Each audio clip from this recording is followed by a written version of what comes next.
Tervehdys Tapiolasta. Mä olen Sampo Sikiö, Suur-Tapiolan alueen aluearkkitehti. Tiimiideni vastaan Suur-Tapiolan alueen asemakaavoituksesta. Meillä on 9-henkinen tiimi ja sen lisäksi alueen suunnitteluun osallistuu laaja joukko eri alueen asiantuntijoita. Espoo kasvaa voimakkaasti. Kaupungin tavoitteena on kehittää erityisesti hyvien saavutettavuuksien alueita, eli Suur-Tapiolan tapauksessa erityisesti Länsimetron vartta ja Raide-Jokerin vartta. Joukkoliikenteen lisäksi kehitämme myös nykyisiä vaanoja, suunnittelemme uusia, parannamme sillä pyöräilyn laatuverkkoa. Varaudumme myös uusiin raideyhteyksiin. Suur-Tapiolan alueelta Länsimetron varrelta nousee esiin 3 aluetta, joista teen seuraavassa muutama sana. Keilaniemen Oteliinin tieteen alueella Keilaniemi on perinteisesti ollut pääkonttorien toimitilojen keskittymä, ehkäpä Suomen hienoin sellainen, ja sellaisena me halutaan se jatkossakin pysyvän. Samaan aikaan me asemakaavoitamme alueelle uutta asumista, uusia palveluita, myöskin uusia puistoja, uutta luontoa, jolla teemme alueesta monipuolisen, elävän, ympäri vuoden toimivan kaupungin osa. Otaniemi taas on Suomen hienoin kampusalue. Haluamme pitää kiinni siitä. Se on aivan alueen keskeinen arvo opetuksen tutkimuksen keskittymänä. Asemakaavoittamalla alueelle uutta asumista, uusia palveluita, myöskin vahvistamalla puistoja ja muuta luonnon ympäristöä. Kehitämme Otaniemestä entistä monipuolisemman ja elävän kaupungin osan. Ja Otaniemen alueella tämä muutos on mielestäni jo varsin hyvin kaupunkikuvassa nähtävissä. Maarinsolmun toisella puolella tieteen alueella työpaikka-aluetta kehitetään edelleenkin työpaikka-alueena, mutta rakennetta tiivistämällä, monipuolistamalla, tuomalla sinne uutta asumista ja uusia palveluita teemme siitä elävän osan Tapiolan alueen kaupunkirakennetta. Erityisesti Otaniemen alueella pidämme myös huolta rakennetusta kulttuuriympäristöstä. Alueella on paljon arvokasta arkkitehtuuria, joka on pääosin suojeltu ja jota jatkossakin asemakaavoilla suojellaan. Samaan aikaan asemakaavamääräyksillä kuitenkin mahdollistetaan myöskin rakennusten viisas ja joustava käyttö, mikäli alkuperäinen käyttötarkoitus ei enää ole tarkoituksenmukainen, niin rakennuksille voidaan löytää myös uutta käyttöä ja sitä kautta saada ne pysymään toimivana, mikä on kaikkein parasta suojella. Tapiolan keskusta, puutarhakaupunki, sen rakennettu kulttuuriympäristö on varmasti kaikille tuttu.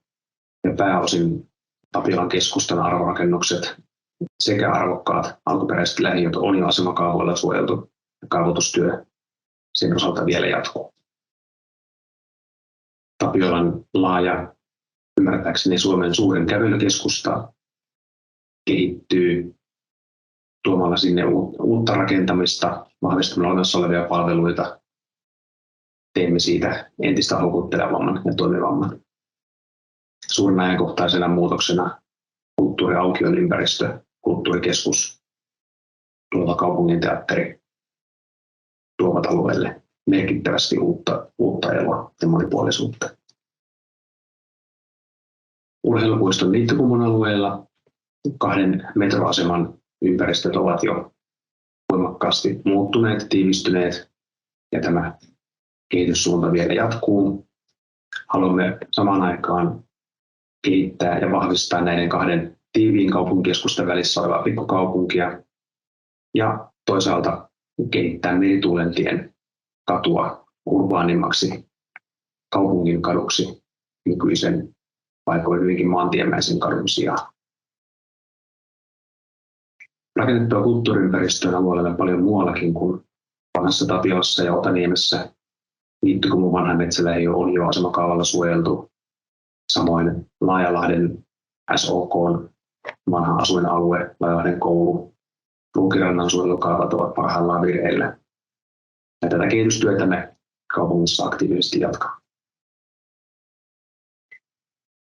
Alueella on lukuisia asemakaavoja, jotka ovat juuri nyt aktiivisessa vaiheessa joko olleet nähtävillä, parhaillaan nähtävillä tai tulossa nähtäville. Näistä löydätte verkkosivulta tarkempaa tietoa. Tässä esityksessä mä käsittelen näitä kaavoja muutaman erilaisen teeman kautta. Mun nähdäkseni nämä kaikki omalla tavallaan toteuttaa tosi hyvin keskeisiä kysymyksiä. Me tiedämme, että ilmastonmuutos on tosiasia. Meidän täytyy pystyä varautumaan ilmastonmuutokseen. Täytyy pystyä hidastamaan sitä kaikki keinoja, jotka meillä on käytettävissämme.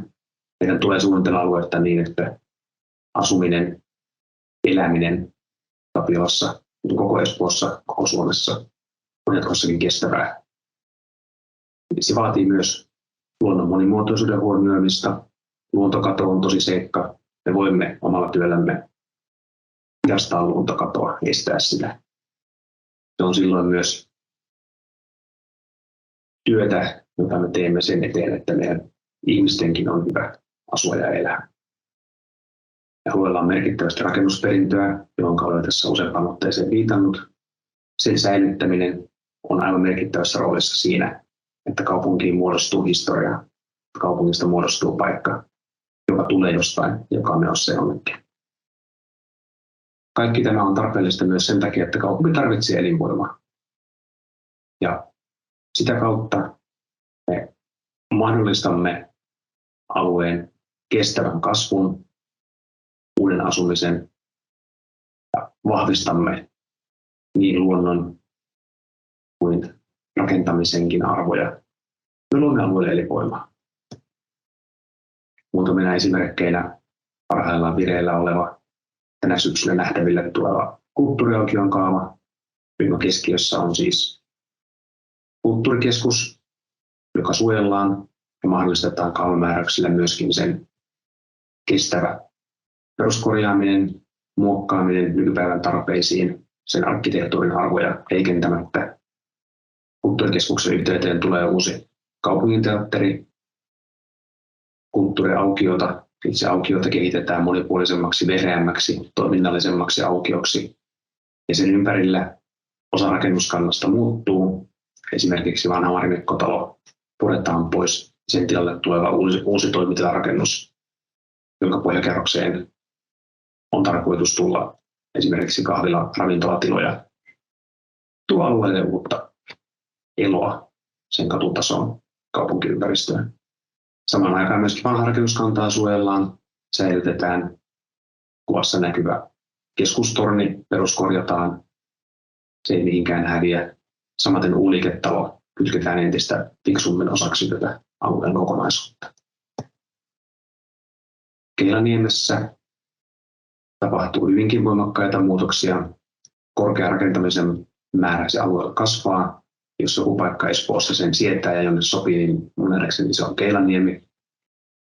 Ehkä vähän paradoksaalisestikin samaan aikaan, kun me rakennamme korkeampaa, mittakaavallista suurempaa rakentamista kuin missään muualla Espoossa, likipitäen missään muualla Suomessa, voimme myös mahdollistaa sen, että ihmisen mittakaavainen miljö, katutaso, se missä ihmiset kävelee ja liikkuu ja oleskelee, siitä tulee miellyttävä. Siihen voidaan kaavamääräyksillä vaikuttaa merkittävällä tavalla. Ja myöskin vähän paradoksaalisesti täyttämällä merta, tekemällä uutta rantaa, voimme myös vahvistaa alueen ekologista kestävyyttä. Tuoda sinne sellaisia biotooppeja, sellaisia ekosysteemejä, joita siellä ei tähän asti ole ollut, ja vahvistaa alueen monimuotoisuutta. Samalla se myöskin tarjoaa kuntalaisille ja miksei kauempaakin tuleville uusia virkistysmahdollisuuksia uusien puistojen, uusien mielenkiintoisten rantojen myötä. Pienempänä asiana, mutta hyvinkin merkittävänä, Niittykummun paloaseman kaavamuutos on parhaillaan vireillä. Ja sen tarkoituksena on arvokas jo asemakaavalla suojeltu paloasema muuttaa toiseen käyttöön. Paloaseman toiminnot siitä poistuvat eikä sillä ole enää käyttöä alkuperäisessä käytössään, joten me haluamme löytää kaupungilla sille uuden käytön ja etsimme siihen yhteistyökumppanin. Hänen kanssaan lähdetään sitten viemään kaavaehdotusta eteenpäin. Ja rakennuksen ulkopuoli säilyy, mutta sisällä voi tapahtua jotain muuta, joka tuo alueelle entistä enemmän eloa, toimivuutta, kiinnostavuutta. Heti sen kadun toisella puolella myöskin Niittysillan käytävän, eli monille entisenä IFin pääkonttorina tutun alun perin Arne Ervin suunnitteleman rakennuksen peruskorjaus- ja muutostyöhän on jo käynnissä. Asemakaavalla mahdollistetaan siihen monipuolinen erilaisiin hyvinvoinnin palveluihin liittyvä toimitilarakentaminen. Tapiola on äärimmäisen monipuolinen alue. Meillä on hienoa urbaania luontoa, meillä on hienoa vanhaa rakennettua kulttuuriympäristöä ja sen ympärillä rakennettua luontoa. Meillä on kulttuuriympäristöön tuotua uutta hienoa rakennuskantaa, joka toivottavasti 50 vuoden päästä on yhtä arvostettua kuin alkuperäinen Otaniemi Aallon ikoniset rakennukset. Ja tähän ympäristöön on tuotu myös uusia kestäviä liikkumisen muotoja. Metro maan alla ja kuvassakin näkyvä raidejokeri, joka tämän vuoden aikana aloittaa liikennöinnin. Haluamme myös kehittää muita kestäviä liikkumisen muotoja, varmistaa esimerkiksi sen, että kävely- ja pyöräilyverkostot ovat toimivia ja ne ovat turvallisia ikään katsomatta. Rakennusperintöä säilytetään monin eri tavoin. Tässä esimerkkinä Otaniemen Kivimiehen alueelta suojeltu rakennus, jossa toimii sulassa sovussa vierekkäin sekä Kivimiehen koulu että Päti Sardin panimo. Hyvää ja toimivaa rakennuksen monipuolista käyttöä. Toinen vastaava esimerkki Niittykummusta, jossa vanha Outokummun pääkonttori on muuttunut Niittykummun kouluksi. Ympäröivää metsää on säilytetty ja toimiston vanhalle pihalle on rakennettu koululle uusi toimiva piha. Tämä koulu on saanut ymmärtääkseni erittäin hyvän vastaanoton. Meillä on myös luontoa, johon me emme koske. Säilytämme sitä sellaisena kuin se on, niin meille kuin lapsille kuin lapsenlapsillemmekin ja tuleville sukupolville. Meidän asemakaavayksikön työssä se on ihan keskeisen tärkeässä asemassa, että se mitä me teemme on kestävää myös vuosikymmenien päähän. Kiitos kun kuuntelit. Tässä esitellyistä hankkeista ja muista asemakaavahankkeista saatte lisätietoa meidän kaupungin verkkosivuilta. Kiitos.